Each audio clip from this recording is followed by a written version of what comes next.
Control centre जो है वहाँ से कभी आदमी की तरह उनको गिना नहीं गया। सो मुझे उम्मीद है कि आरजेएसपी और हमारे जो ये जो मंच है ये हमारा उत्तर पूर्व भारत के लोगों की आवाज़ भी सुना जाएगा। मैं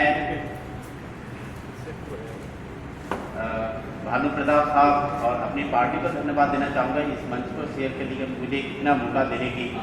बाकी मुझे इसके बीच में मुझे ऊर्जा दी है मिस्टर जो social activist well known social activist Jignesh Mevani ने मुझे जो बिजली की जो ऊर्जा जो दी है मैं उसके लिए मैं धन्यवाद देना चाहूँगा।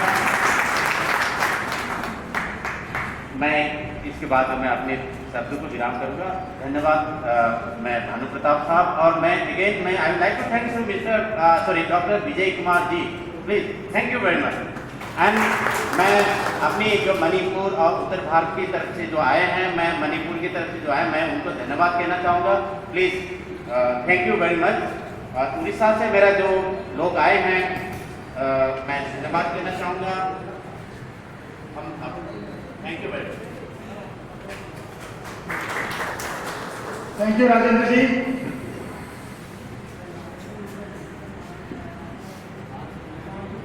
साथियों